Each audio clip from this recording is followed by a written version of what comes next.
అందరికీ నమస్కారం. చాలా ఉత్సాహభరితంగా కేరింతలతోటి ఇక్కడ విచ్చేసినటువంటి కళాభిమానులకు, మా అభిమానులకు, హనుమాన్ అభిమానులకు ప్రతి ఒక్కరికి నా హృదయపూర్వక నమస్కారాలు. ముఖ్యంగా ఈనాటి ఈ హనుమాన్ ప్రీ రిలీజ్ ఫంక్షన్ రావడానికి దోహదపడినవి 4 కారణాలు.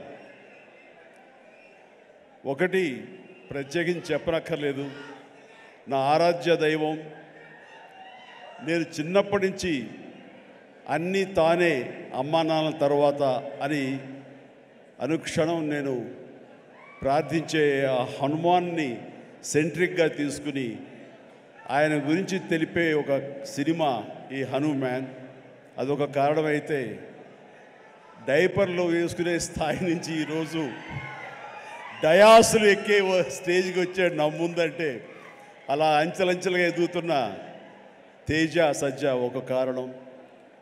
ఈ మధ్య ఈ ట్రైలరు, ఈ టీజరు, ఈ హనుమాన్ చూసినప్పుడు అందులో నాకు చాలా ఫినెస్, ఆ ఫైనాలిటీస్, ఆ విఎఫ్ఎక్స్ కానివ్వండి, కథ కానివ్వండి, ఆ సౌండింగ్ కానివ్వండి చాలా బాగుండి ఫస్ట్ టైం ఎవరి డైరెక్టర్ అని అడిగి తెలుసుకున్నాను. ఆ 3వ కారణం ఎవరంటే సురేష్ వర్మ. అండ్ అలాగే ఇవన్నీ తెలుసుకున్న తర్వాత నాకు అనిపించింది ఖచ్చితంగా ఈ సినిమా చాలా ఫైనెస్ట్ ఫిల్మ్ అవుతుంది అని తెలిసింది. ఆ తర్వాత కొద్ది రోజుల క్రితం వీళ్ళిద్దరూ నా దగ్గరకు వచ్చి ఈ సినిమాకి మీరు ముఖ్య అతిథిగా రావాలి అంటే అసలు ఏమాత్రం సమయం తీసుకోలేదు. ఖచ్చితంగా వస్తాను, మీతో ఉంటాను, అన్ని రకాలుగా నా ప్రోత్సాహం మీకు ఉంటుందని చెప్పేసి చెప్పడం జరిగింది. అండ్ నేను ఎప్పుడూ నా ఆరాధ్య దైవమైనటువంటి హనుమంతుడి గురించి ఎప్పుడు నేను చెప్పుకునే సందర్భాలు నాకు తారసపడలేదు, ఎక్కడ చెప్పుకోలేదు. కానీ ఒక్కొక్కసారి మనలో ఉన్న భక్తి చెప్పుకోవాలా అని నాకు అనిపిస్తుంటుంది, కానీ ఒక్కొక్కసారి చెప్పుకోవాలి అని కూడా నాకు తోస్తుంటుంది. ఎందుకంటే ఏ ఆంజనేయ స్వామిని నేను తలుచుకుంటూ చిన్నతనం నుంచి ఒక నిబద్ధతతో, ఒక క్రమశిక్షణతో, ఒక లక్ష్యంతో, ఒక ధ్యేయంతో ఈ రోజున ఈ స్థాయికి వచ్చానో, ఎవరి అండదండలు, ఎవరి ఆశీస్సులు నాకు ఉన్నాయని బలీగా నమ్ముతానో, ఆ స్వామి మీద ఒక కథ వస్తుంది అంటే అలాంటి స్టేజ్ మీద ఆయనతో నాకున్న అనుబంధాన్ని చెప్పుకోవాల్సినటువంటి సిచ్యువేషన్ ఉంది. చెప్పుకోవాలి, చెప్పడం ధర్మం. ఎందుకంటే ఇక్కడ ఉన్నటువంటి ఎంతోమంది యూత్ ఉన్నారు, టీవీల్లో వీక్షిస్తున్న వాళ్ళు మరి ఎంతో లక్షల్లో ఉన్నారు. వీళ్ళందరికీ ఒక ఇన్స్పిరేషన్, ఒక మోటివేషన్ ఉంటుంది. కాబట్టి ఇక్కడ చెప్పడం అన్నది అది ఒక హిందుత్వం గురించో లేకపోతే మరొక మతం గురించో అని చూసుకోకుండా ఒక ఇన్స్పైరింగ్ పర్సనాలిటీ మనల్ని ఎంత పైకి రావడానికి, మనల్ని అత్యంత స్థానం నిలబెట్టడానికి ఎలా దోహదపడతాడు, పూర్తిగా ఆయనకి మనం సరెండర్ అయిపోతే అన్నదానికి ఒక ఎగ్జాంపుల్గా ఈ హనుమంతుడు నేను తీసుకున్నాను. చిన్నప్పటి నుంచి ఆయనే నమ్ముకున్నాను. కాబట్టి అది మీరు కూడా ఎవరైనా సరే అలా నమ్ముకుంటే కనుక అలా స్థాయికి, ఉన్నత స్థాయికి వస్తారు. మీకు అది ఇన్స్పిరేషన్గా ఉంటుందన్న ధ్యేయంతో ఈ రోజు చెప్పాలనుకుంటున్నాను. ఇది చాలా మనసు అంతరాంతరాల్లో నుంచి నేను వెలిబుచ్చుతున్నటువంటి ఇది. మా ఇంట్లో ఎవరూ దైవభక్తులు లేరు. నాన్నగారు కమ్యూనిస్ట్, ఆయన ఫోటోకి దండం పెట్టడం చాలా రేరు. ఎప్పుడైనా అమ్మ కోరిక మేరకు తిరుపతి వెళ్ళి ఆ స్వామి దర్శనం చేసుకుని వచ్చేసేవాళ్ళం తప్ప, శనివారం అమ్మ వెంకటేశ్వర స్వామికి దండం పెట్టేది తప్ప, అంతమించి ఎవరు ఫోటోలకు దండం పెట్ట కానీ, స్వాముల్ని కొలవడం కానీ, దేవుణ్ణి ప్రార్థించడం కానీ ఏమీ లేదు. అలాంటిది ఈ చిన్నతనం అంటే 7th క్లాస్ నేను చదువుతుండగా, అది పొన్నూరు, అక్కడ ఒక ఆంజనేయ స్వామి గుడి ఉండేది. ఆ ఆంజనేయ స్వామి గుడిలో నేను రోజు వెళ్ళి ఆంజనేయ స్వామి దండం పెట్టుకుని వస్తుంటాను స్కూల్ నుంచి వస్తూ. ఆ తర్వాత next year 7th class 8th class నేను బాపట్లలో చదివేవాడిని. ట్యూషన్ నాకు ఆంజనేయ స్వామి గుడి దాటుకుంటూ వెళ్ళాలి. తిరిగి వచ్చేటప్పుడు ఈవినింగ్ 8 ఎంత అవుతుండేది. కొంచెం చీకటిగా ఉండేది. ఇప్పుడు అంత బిజీగా అప్పుడు ఉండేది కాదు కాబట్టి కొంచెం భయంగా ఉంటుండేది. కానీ ఆ హనుమంతుడి గుడి పక్క నుంచి వెళుతుంటే అందులో ప్రసాదాలు ఇచ్చే సమయం, ఆ వంక ఈ వంక ఆకలి అవుతుండేది. వెళ్ళి ప్రసాదం కోసం హనుమంతుడితో భక్తి ఏర్పడింది నాకు. అలాగా ప్రసాదం తీసుకుంటూ అక్కడే తింటూ ఆయా స్వామి ఆ పూజారి ఎవరైతే ఉన్నారో ఆయన చెప్పే విషయాలు హనుమంతుడి గురించి వింటూ అక్కడ హనుమాన్ చాలీసా ఆ పలకల మీద శిలా పలకల మీద రాస్తుంటే అవన్నీ ప్రాక్టీస్ చేస్తూ అలాగే తెలియకుండా నాలో ఆయన మీద భక్తిభావం అలాగ కుదిరిపోయింది. కుదిరిన తర్వాత అక్కడి నుంచి నేను మొగల్తూరు వెళ్ళి 7th 8th 9th క్లాస్ చదువుతాను. ఆ సమయంలో మా ఫ్రెండ్స్ తోటి బజార్లో వెళ్తుంటే మీకు గుర్తుండి ఉంటుంది, చాలామంది ఎవరైతే విలేజ్ నుంచి వచ్చారో వాళ్ళకి బాగా తెలుసు, రోడ్డు మీద ఒక చెక్స్ ఉన్నటువంటి ఒక ఇది వేసుకుని ఒక్కొక్క చెక్స్లో ఒక్కొక్క వస్తువుని ప్లాస్టిక్ వస్తువులు రకరకాల వస్తువులు పెట్టి ఒక క్యాలెండర్ ఉండేది. క్యాలెండర్ కింద మిఠాయిలు అతికించేవాడు. సో మనం 2 పైసలు 3 పైసలు ఇస్తే ఆ మిఠాయి మనకి ర్యాండమ్గా చింపుకోవచ్చు. అది ఓపెన్ చేస్తే ఇంత పెప్పర్మెంట్ ఉంటుంది. ఆ పెప్పర్మెంట్ వెనకాల ఒక నెంబర్ ఉంటుంది. ఆ నెంబర్ చూసుకుని చెక్స్లో చూసుకుంటే ఏ వస్తువు, అది ప్లాస్టిక్ దువ్వెన రావచ్చు, ప్లాస్టిక్ అద్దం రావచ్చు, ఒక్కోసారి ఏమీ రాకపోవచ్చు. అలా చూసుకుంటే నాకు ఒక క్యాలెండర్ వచ్చింది. ఆ క్యాలెండర్ ఇచ్చాడు. ఓపెన్ చేస్తే హనుమంతుల వారి క్యాలెండర్, ప్రసన్న ఆంజనేయ గుండె చీల్చుకున్నది.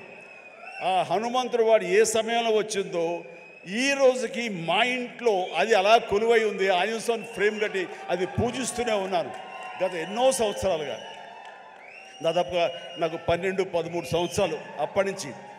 అంటే ఏంటో తెలీదు, హనుమంతుల వారి గురించి నేను ఆయన వెంటపడ్డానా, ఆయన మీద నాకు ఒక గురి కుదిరేసరికి ఆయన నా వెంటపడ్డారో నాకు తెలియదు. కానీ నా యొక్క జీవితంలో అంతర్భాగం అయిపోయారు. అది అంతటితో ఆగకుండా నేను 10th చదివే సమయానికి మా నాన్నగారికి ఎక్కడో పేరాల చీరాల అనే ఊళ్ళో నాన్న పనిచేసేవాళ్ళు. అక్కడి నుంచి నాన్నగారికి మాడుగులని ఉత్తరాంధ్రలో అయింది ట్రాన్స్ఫర్. అక్కడికి వెళ్ళటం నాన్నగారికి ఇష్టం లేదు. సో లాంగ్ లీవ్ పెట్టేశారు. ఆయన 3 monthsలో చాలా దిగాలు పడిపోయేవారు, ఒక డిప్రెషన్ గురయ్యేవారు. నాన్న అలా చూస్తే నాకు చాలా బాధ అనిపించేది. నాన్న, మీకు దేవుడి మీద నమ్మకం లేదు, కానీ మీరు హనుమంతుల వారిని హనుమాన్ చాలీసాని 108 సార్లు చదువుతూ అలా చేయండి. వితిన్ నో టైం మీరు అనుకున్న చోట మీకు ట్రాన్స్ఫర్ జరుగుతుంది అని చెప్పేసి 15 ఏళ్ల కుర్రవాడిగా 10th క్లాస్లో నాన్నకి చెప్తే ఆయన వింటారా వినరో, ఆయన పెద్ద దేవుడి మీద భక్తి లేదు అని కొంచెం టెన్షన్గా. అవునంటావా? జరుగుతుందా? చేద్దామా? చేయనా అంటే అప్పటికప్పుడు హనుమాన్ చాలీసా నేనే ఒక చిన్న కాగితం రాసేసి నాన్నకి వచ్చాను. నాన్న 2-3 సార్లు చదివారు. ఆ తర్వాత 108 సార్లు ఆయనకి చిట్టి గారెలు ఆయన మెళ్ళో వేసి 108 గారెల్ని, ఆ తర్వాత మార్నింగ్ నుంచి ఈవినింగ్ మధ్యాహ్నం వరకు అయిపోయింది. అలా చదివేవాళ్ళు. నమ్మండి నమ్మపోండి, నెల రోజుల లోపల ఆయనకి మళ్ళీ ఏ ఊరైతే కోరుతారో ఆ ఊరికి ట్రాన్స్ఫర్ అయిపోయేసరికి నాన్నకి విపరీతమైన నమ్మకం ఏర్పడిపోయింది. చెప్తుంటారు, నాకు గురువు ఎవరో కాదు, హనుమంతుడి పరిచయం చేసిన గురువు మా పెద్ద అబ్బాయి మా శంకర్ బాబు అని.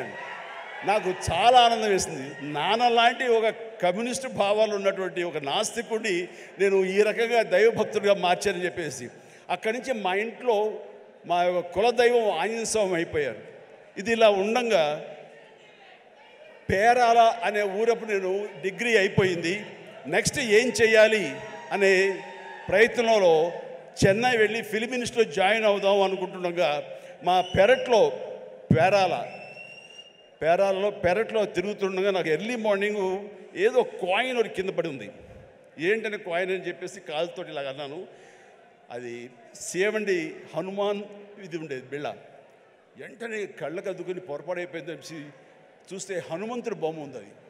అది తీసుకెళ్ళి నాన్నగారికి ఇచ్చాను. నాన్న ఇట్లాగని, అంటే నువ్వు ఏది చెయ్యాలని అనుకున్నావు కదరా, కాబట్టి అది నీకు ఒక దారి చూపించేలాగా హనుమంతుడు ఈ రకంగా కనిపించాడేమో అని పూజలో పెట్టారు.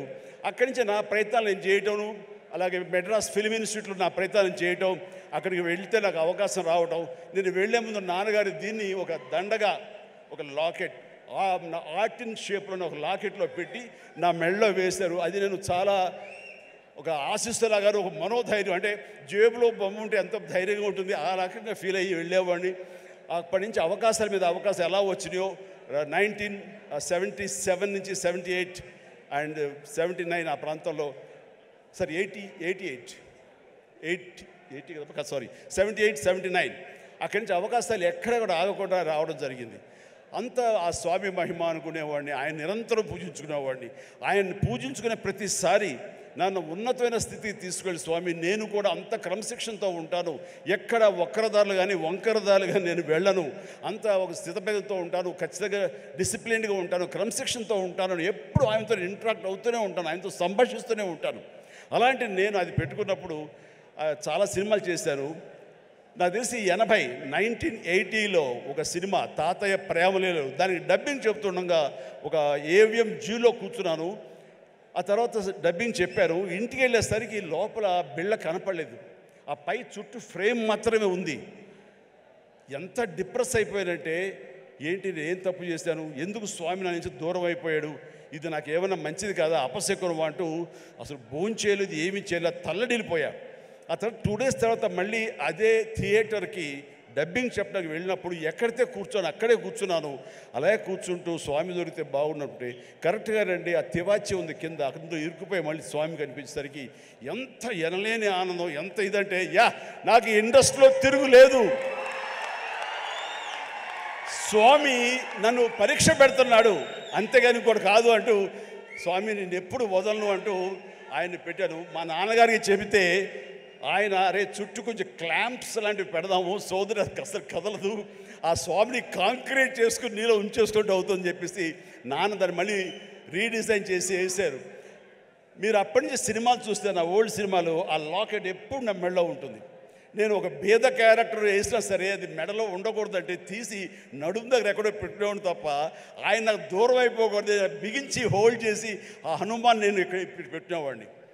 ఆ తర్వాత 2000 ఇయర్లో నేను అన్నయ్య సినిమా చేస్తుండగా, అన్నయ్య సినిమాలో 2 క్యారెక్టర్లు, ఆట కావాలా పాట కావాలా, అది సిమ్రాన్తో చేసే ముందు ఒక చెట్టుకు నేను పట్టుకుని వేలాడుతుంటాను. నా ఆత్మారాముడు నన్ను లాగి నెట్టి ఆ అమ్మాయి వైపు నెడతాడు. నెట్టేప్పుడు ఇది హ్యాంగ్ అవుతుంది సార్, అడ్డుగా ఉందని కెమెరామెన్, బహుశా ఎవరు మన కెమెరామెన్ చోటకే నాయుడు ఆ మాట అనకపోయి ఉంటే ఇప్పుడే నా దగ్గర ఉండేది అనేసి అలాగా అని చెప్పి తీసేశారు. ఇది రాండి ఎవరో పక్కన ఉంటే పక్క వాళ్ళకి ఇచ్చేసాను. ఆ తర్వాత మర్చిపోయాను, కనపడలేదు. అయితే ఏదంటే లేదు లేదు ఎవరి దగ్గర లేదు, సరిగ్గా ఎత్తకంటున్నాను, ఎవరి దగ్గర లేదు. పోలే స్మాల్ ఒక 2 సవర్ల బంగారం అనిపించింది. ఏంటి తేడా, 80లోనేమో తల్లడిల్లిపోయాను, స్వామి నుంచి దూరం అయిపోయారని. అదే 2000 వచ్చేసరికి ఇట్స్ ఓకే, 2 సవర్ల బంగారం అనుకున్నాను. ఏమిటి అంటే నాకు ఈలోగా వచ్చిన పరిణితి కానీ మనలో మెచ్యూరిటీ కానీ, భగవంతుడు అనేవాడు బాహ్యంగా ఉండడు, భగవంతుడు అనేవాడు మనలో అంతర్లీనం అయిపోతాడు, మనలో మమేకం అయిపోతాడు, మన అంతర్భాగం అవుతుంది. అది హనుమంతుడు అనేది మన యొక్క అంతరాత్మ తప్ప మరొకటి కాదు అని తెలుసుకోవడం నాకు అన్నేళ్ళు పట్టింది. అందుకని ఆ చిన్నతనంలో కౌలించుకోవడానికి ఫిజికల్గా ఉండాలి, పెద్ద అయిన తర్వాత మన మనసులో కళ్ళు మూసుకుంటూ ఆయన మనతో సంభాషించే లెవెల్కి మనం ఉండాలి. హనుమాన్ ఒక్కసారి కనుక మనల్ని ఆశీస్సులు అందించాడంటే జీవితాంతం వదలడు, మనలోనే నిబిడీకృతం ఉంటాడు, మనలోనే అంతర్లీనంగా ఉంటాడు. ప్రతి క్షణం మన ఆత్మ అంతరాత్మ ఆయన మనం కాపాడుతుంటాడు, మనల్ని నిర్దేశిస్తుంటాడు, మన మార్గం నిర్దేశించుకొని తెలియచెప్తుంటాడు అని నాకు అనిపించిన తర్వాత ఈ రోజు వరకు నాకు హనుమంతుడు అంటే పూజలు పునస్కారాలు ఏమి చేయను, ఏ గుళ్ళు గోపురాలు తిరగను. కానీ ఏదైనా సమస్య వచ్చినప్పుడు పడుకునే ముందు ఇలా ఉంది అని నా అంతరాత్మతో నేనే మాట్లాడుకుంటా, నా అంతరాత్మనే హనుమాన్తో నేనే మాట్లాడుకుంటాను. తెల్లవారు లేచేసరికి నాకు దానికి సమస్యకి పరిష్కారం లభిస్తుంటుంది. అట్లా నా జీవితం ఇంతవరకు సక్సెస్ఫుల్గా వెళ్ళటానికి బహుశా ఆ హనుమాన్, ఆ తెలియని అద్వితీయమైన అతీంద్రమైన శక్తి నన్ను కాపాడుతుంది, నడిపిస్తుందని నాకు అనిపిస్తుంటుంది. అట్లాగా ఈ రోజున ప్రతిదీ ఆ హనుమాన్ అనేదే నాలో అంతర్లీనంగా ఉంది. కానీ ఎక్కడ ఎప్పుడు చెప్పుకునే అవకాశం కలగలేదు. ఈ రోజున చెప్పుకునే అవకాశం నాకు ఈ హనుమాన్ సినిమా ఈ స్టేజ్ మీద కలిగింది. మీతో ఈ రోజున పంచుకుంటున్నాను. చాలా చాలా ఆనందంగా ఉంది. అండ్ ఈ మధ్య వీళ్ళు చెప్పారు, తర్వాత బయట కూడా చెప్పారు ఎవరో, ఈ హనుమాన్ అనే టైటిల్ మీ నుంచి వచ్చిందే, మీ నోటంటే వచ్చిందని చెప్పేసి ఇందాక కూడా క్లిప్పింగ్ వేశారు. అది సమంత, అది ఆహాలో ఒక చిన్న ఇంటర్వ్యూ జరుగుతుంటే అక్కడ మీకు నచ్చినటువంటి సూపర్ హీరోస్, మార్వల్ హీరోస్ ఎవరు అని చెప్పి అడిగితే సూపర్ మ్యానా, బ్యాట్మ్యానా, లేకపోతే ఐరన్ మ్యానా ఎవరు అంటే నాకు వాళ్ళ పేర్లు చెప్పేటి, మన హనుమాన్ ఉన్నాడు కదా ఆయన మించిన వాడా అంటూ నేను వెంటనే ఒక క్షణం పాటు ఆలోచించి హనుమాన్ అన్నాను.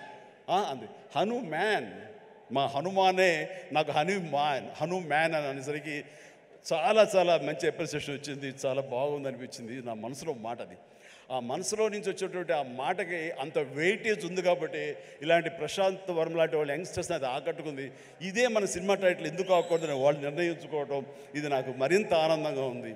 ఆ రకంగా స్వామి మీతో ఉన్నాడు, ఆయన ఈ టైటిల్ పెట్టాడు, ఆయనే మనకు అందరికీ స్ఫురించేలా చేశాడు.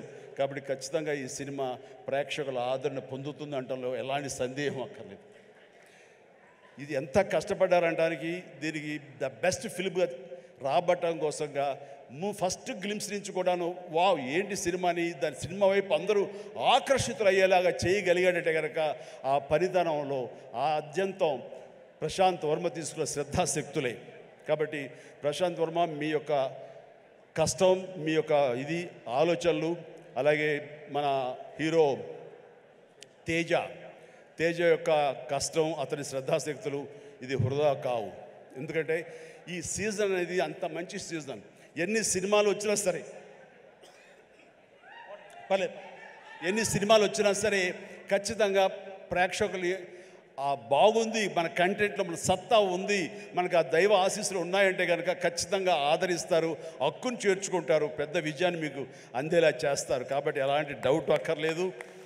అయితే ఇది పరీక్షాకాలం అనుకోవచ్చు, కొన్ని థియేటర్లు అనుకునే విధంగా మనకి లభించకపోవచ్చు. It's okay.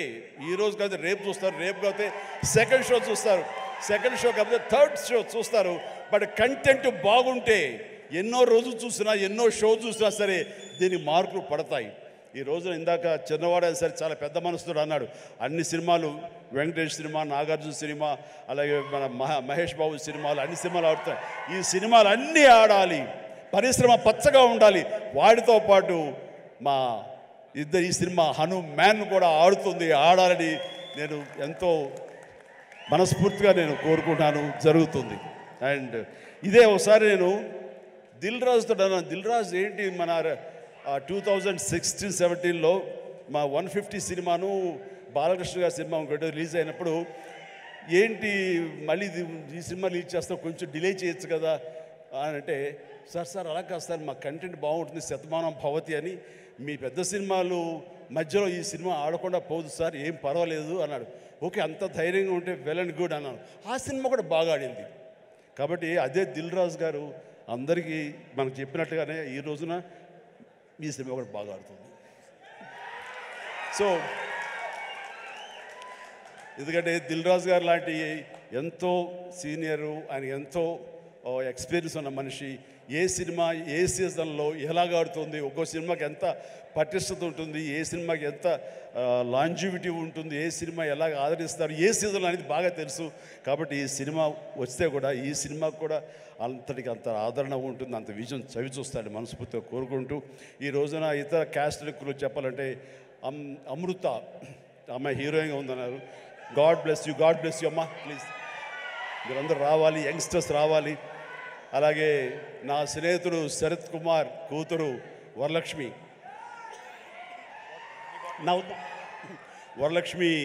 శరత్ కుమార్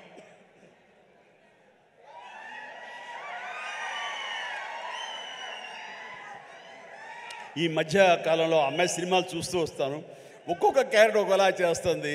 ఒక్కోసారి నాకే భయం వేస్తుంది, ఏంట్రా బాబు అని చెప్పేసి, అంత పవర్ఫుల్గా చేస్తుంది.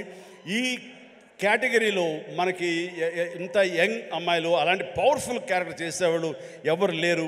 ఒక కొత్త జోనర్లో కొత్తగా ఉంటుంది.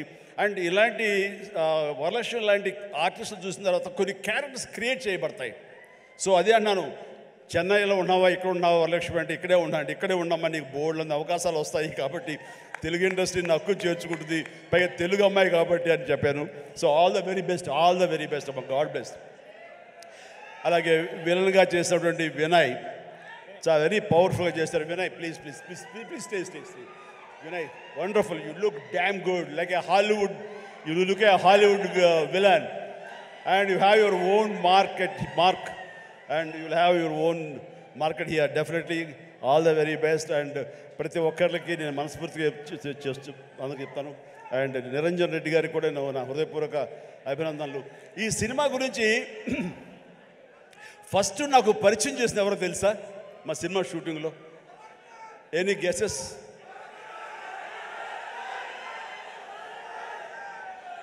Getup scene.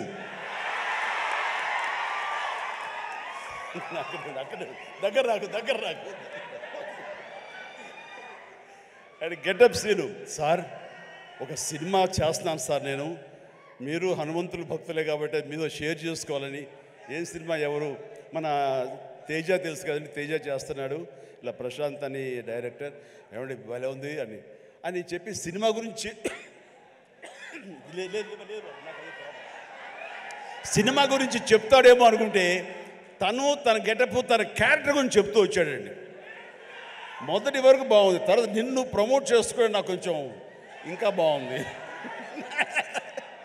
సో అంటే ఒక సినిమాలో బాగుంది అంటే ఏ క్యారెక్టర్ ఇచ్చినా సరే అది అంతగా అలరిస్తుంది అని ఆ సంతోషం నాతో పంచుకోవడం తెలుస్తుంది. అదో చెప్పునే విధానం బట్టి ఆ సినిమా ఎంతగా అతనికి ఆకట్టుకుంది అనడానికి ఇది చిన్న మచ్చుతునక. అండ్ ప్రతి ఒక్కరికి, అటు కెమెరామెన్ గారికి, ఇతర కాసర్ల గారికి, కేకే గారికి, లిరిసిస్, ఇలా ప్రతి ఒక్కరి మ్యూజిక్ డైరెక్టర్ గారికి, ఇలా ప్రతి ఒక్కరికి మనస్ఫూర్తిగా నా హృదయపూర్వక అభినందనలు తెలియజేస్తూ నేను చెప్తున్నాను, ఒక్కళ్ళలో కూడా ఏమాత్రం డల్ అనేది పెట్టుకోకండి. Cinema super duper hit. That's it. జై హనుమాన్, జై హింద్.